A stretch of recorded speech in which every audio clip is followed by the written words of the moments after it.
जैसे ही ये टनल ख़त्म होता है हमारा कश्मीर का एरिया स्टार्ट हो जाता है। तो अब हम कश्मीर के अंदर एंटर कर रहे हैं। 3, 2, 1। वी आर इन अ कश्मीर। तो गाइस हम आ गए हैं स्वर्ग में, क्योंकि कश्मीर को पृथ्वी का स्वर्ग भी कहते हैं और पूर्व का स्विट्जरलैंड भी कहते हैं। तो ये हिमालय की गोद में बसा हुआ है, भारत का उत्तर पश्चिमी मुस्लिम बहुल केंद्र प्रशासित प्रदेश है। तो चलिए एक्सप्लोर करते हैं गाइस।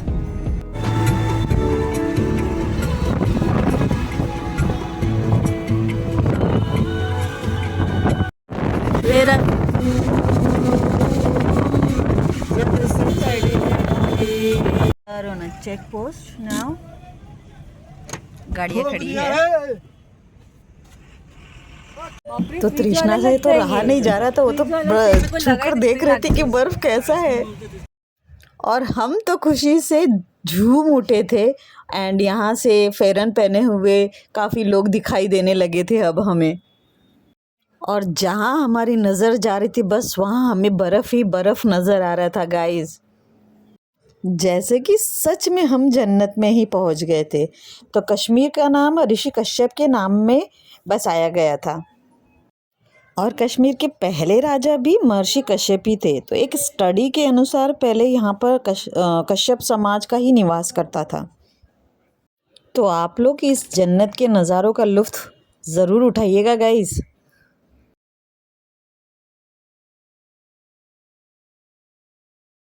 हाँ ना,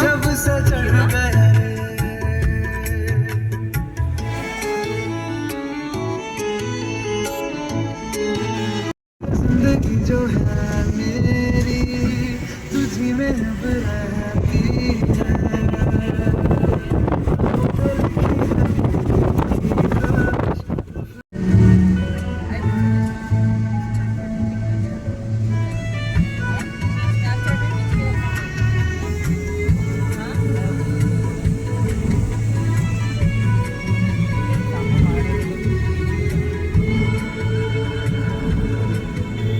यहाँ के रोड्स भी काफ़ी अच्छे थे और चारों तरफ का जो नज़ारा था ना गाइस, वो तो अविस्मरणीय था मेरे लिए। मेरी तो आंखें ही बस इन्हीं नज़ारों को देखे जा रही थी और हम आगे बढ़े चले जा रहे थे अपनी मंजिल की तरफ।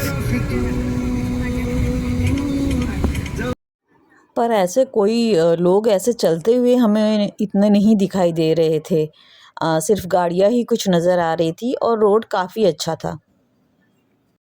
पर बीच बीच में हमें आर्मी के जवान ज़रूर दिख जाते थे।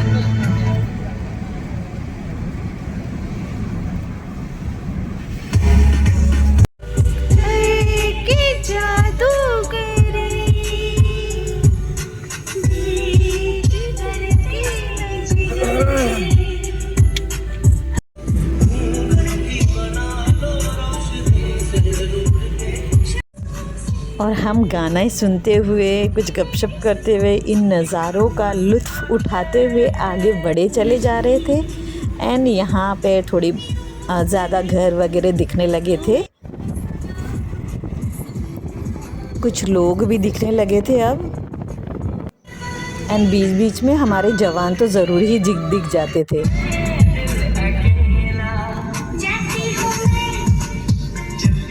गाइस हम कुछ देर यहाँ पे हमें रुकना पड़ा, हमें साइड में रखा है। कुछ सीआरपीएफ की गाड़ियाँ जा रही है जो मैं आपको नहीं दिखा सकती हूँ। और बीच बीच में ऐसे नज़ारे भी दिख जाते थे जो खेती का फील्ड था, पर खेती कुछ नहीं हो रही थी वहाँ पर, क्योंकि बहुत ही ठंडी का समय था। इस समय यहाँ पर कुछ भी नहीं उगता है गाइस। ये गाइस पहाड़ पहलगांव जाने वाला रास्ता है वहाँ से।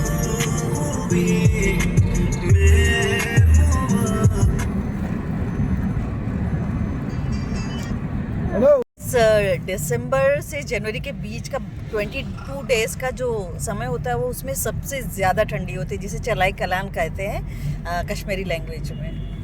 तब ठंडी ज़्यादा पर कुछ ग्रो नहीं होता है यहाँ पर। और गर्मी के समय यहाँ पर राइस, मक्का, दालें, सेब, अखरोट, खुबानी, नाशपाती, चेरी एंड बादाम जैसे खेती होती है।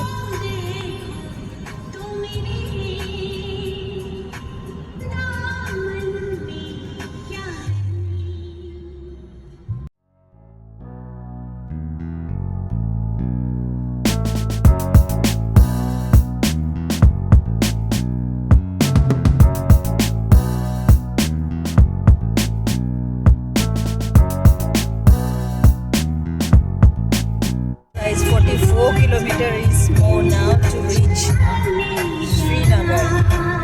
125 kilometre.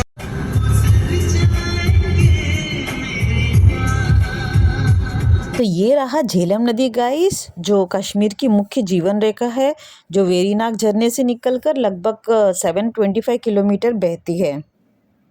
And Srinagar and Wular झील के रास्ते पाकिस्तान में चिनाब रिवर को मिल जाती है। तो यह नदी कश्मीर के लिए सिंचाई और विद्युत उत्पादन का महत्वपूर्ण स्रोत है। एंड यहाँ पर होती है केसर की खेती।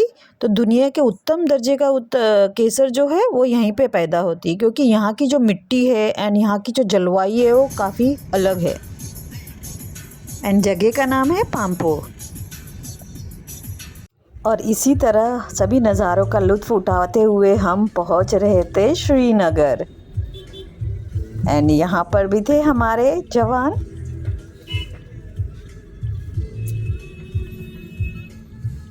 और हम पहुँच गए डल लेक की तरफ। तो ये कश्मीर का बहुत ही खूबसूरत एंड फेमस लेक है। इसे कश्मीर के का सिर का ताज भी बोलते हैं। और रात के समय तो गाइस ये बहुत ही सुंदर दिखता है।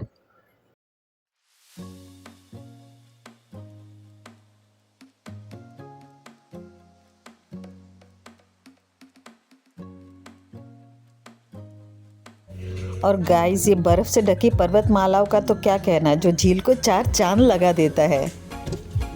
तो इस झील की लंबाई 7.44 किलोमीटर है, गहराई लगभग 6 किलोमीटर और चौड़ाई 3.5 किलोमीटर है। एंड इस झील के किनारे ऐसे गेट्स है गाइस, जहाँ पर आप बोटिंग के लिए जा सकते हो। तो यह झील एक मीठे पानी का झील है, जो हाउस बोट और शिकारे के लिए प्रसिद्ध है। तो इसे फूलों का झील भी कहा जाता है, क्योंकि यहाँ पर तैरते हुए बगीचे, जिसे राड़ कहते हैं, और स्थानीय किसान सब्जी और फूल उगाते हैं।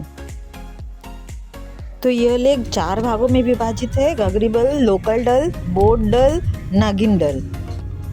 लोकुत डल और बोट डल के बीच में एक द्वीप है, जिसे सोना अलंका कहते हैं, जहाँ चिनार के पेड़ है। और इस डल झील की सुंदरता को निहारते हुए हम बढ़ चले थे बोटानिकल गार्डन की तरफ।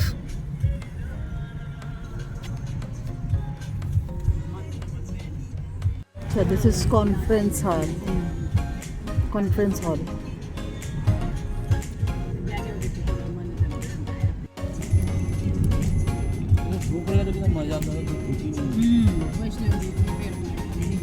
हम पहुंच गए हैं बोटानिकल गार्डन। आज हमारी गाड़ी को पहुंचते पहुंचते लेट हो गया, क्योंकि सुबह में रास्ता क्लियर नहीं था तो जल्दी खुल नहीं पाया। तो लेट होने की वजह से हम शाम को अभी पहुंच गए हैं। तो this is the botanical garden. पर बर्फ़ पड़ने की वजह से पूरा सफ़ेद सफ़ेद दिख रहा है गाइस। देखिए यहाँ पे पूरा बर्फ़ गिरा हुआ है। इतने बर्फ़ को भी देखकर मुझे तो हमें सभी को बहुत खुशी हो रही थी। तो यह बोटानिकल गार्डन है, जो जबरवान पहाड़ियों की तलहटी और डल झील के किनारे स्थित है। तो ये 80 हेक्टेयर में फैला हुआ है, और इसमें ओक, चिनार और विलो के पेड़ों के साथ 1.5 लाख से अधिक सजावटी पौधे भी हैं।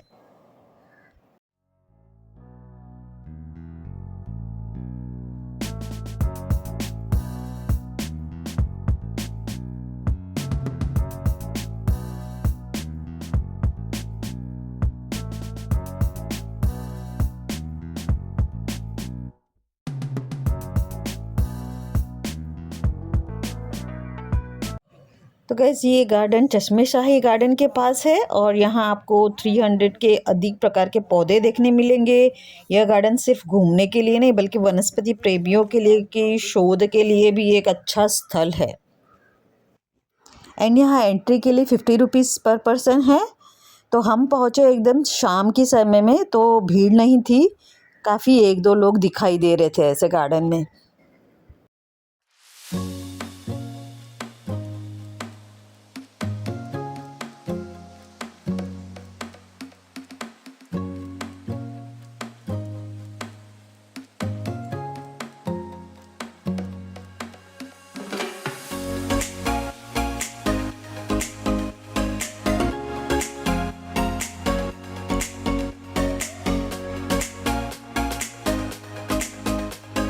तो इस गार्डन के बर्फ़ को देखकर तो वो मुझे तो ऐसा लग रहा था कि कब ये आइस हमें खेलने को मिलेगा करके।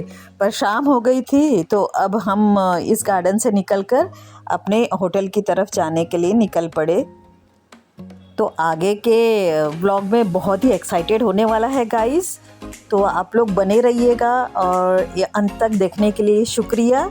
तो मैं मिलूँगी नेक्स्ट व्लॉग में, तब तक बाय बाय।